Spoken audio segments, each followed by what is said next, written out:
आत्मीय परिजनों उज्ज्वल भविष्य की सुखद में ऋषि तपोनिष्ठ वेदमूर्ति पंडित श्रीराम शर्मा आचार्य नंदनिया माता भगवती देवी शर्मा के सूक्ष्म संरक्षण में शांतिकृत हरिद्वार के तत्वावधान और गायत्री चेतना केंद्र नोएडा के दिशा निर्देशन में उपयुक्त कार्यक्रम का आयोजन किया जा रहा है।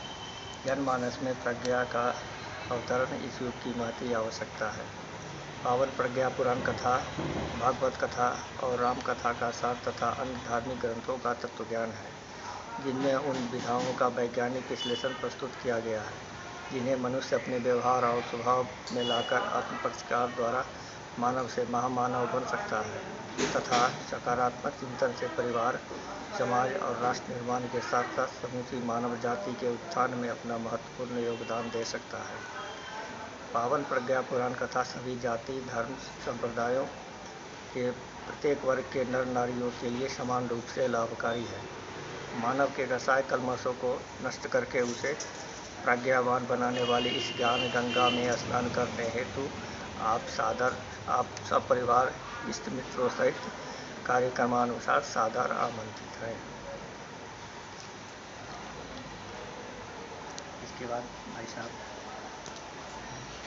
मैं अशोक ढोके शांतिकुंज हरिद्वार से गायत्री शक्तिपीठ शाहदरा दिल्ली 92 पर आयोजित प्रज्ञा पुराण कथा जो कि दिनांक 13 अप्रैल 2014 से 19 अप्रैल 2014 तक होगी के विशेष आमंत्रण पर यहाँ आया हूँ। यहाँ पर दोपहर 2:30 बजे से सायं 6 बजे तक नित्य प्रति लगभग 500 परिजनों के समक्ष गुरुदेव द्वारा रचित पावन प्रज्ञा पुराण कथा का वाचन किया जा रहा है।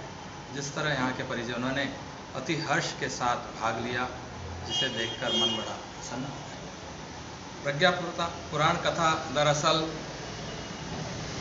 परिष्कृत बुद्धि की कथा है। जिस समय में जिस प्रकार की समस्याएं हुआ करती है उसका समाधान भी उसी प्रकार का खोजना पड़ता है। जब पृथ्वी पर जल ही जल था प्रारंभिक विकास क्रम में, तब मत्स्यावतार के रूप में भगवान की चेतना धरती के ऊपर आई। जल के बाद फिर थल की योजना बनी, तब कच्छप अवतार धरती के ऊपर में आया। और जैसे जैसे परिस्थितियाँ हमारी सृष्टि की बनती हुई चली गई, वैसे वैसे ही कथाओं का भी आविर्भाव होता हुआ चला गया। वर्तमान समय की जो कथा है वो मनुष्य के चिंतन से उपजी हुई है।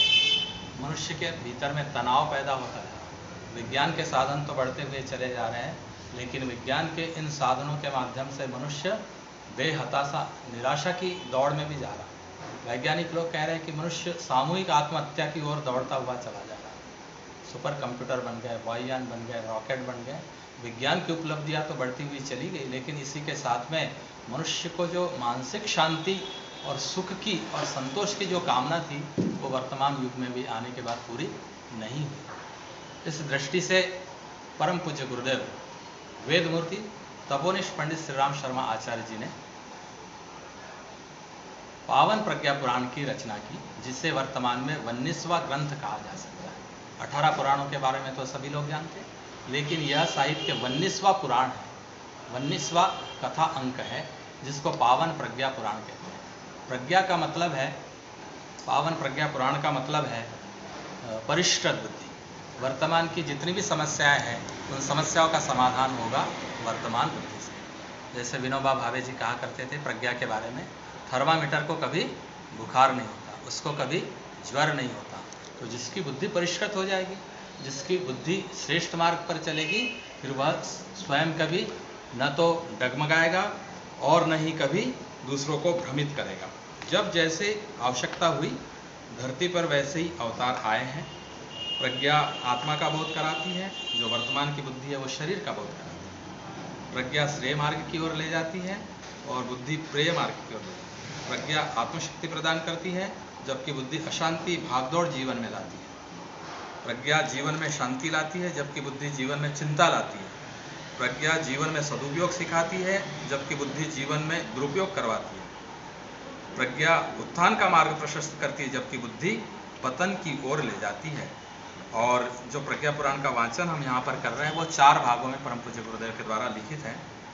प्रथम खंड, जिसका नाम है लोक जिज्ञासा प्रकरण, इसके 6-7 विषय बने हुए हैं, उस पर हम लोग प्रकाश डाल रहे हैं।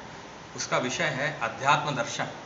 वर्तमान में जो अध्यात्म है वो कैसा है, ब्रह्म क्षेत्र के अजस्त्र अनुदान मनुष्य को इसके अनुदान कैसे मिल सकते हैं, ये कहा गया है। और एक देवता है जिसके बारे में लोगों को अभी कोई कल्पना नहीं है, वो देवता है जीवन देवता, मनुष्य का जीवन देवता। द्वितीय खंड है देव मानव समीक्षा। संसार भर में जितने भी महापुरुष हुए हैं उन्होंने अपने जीवन से जो जो अच्छी बातें कही हैं उनका वर्णन द्वितीय खंड में, जिसका नाम है महामानव खंड। तृतीय खंड है परिवार खंड। परिवार खंड में गृहस्थ जीवन, नारी जागरण, शिशु निर्माण, वृद्धजन महात्म्य।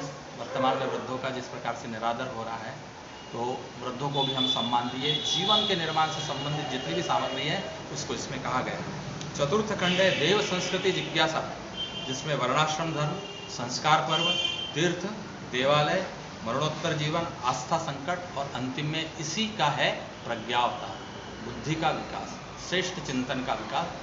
जिस जिस मात्रा में श्रेष्ठ चिंतन का विकास होता हुआ चला जाएगा उसी मात्रा में समाज के अंदर में सुख शांति का मार्ग भी प्रशस्त होता चला जाएगा। यही इस पावन प्रज्ञा पुराण का डिटेल है और उसमें प्रतिपाद्य सामग्री है और उसका विषय है।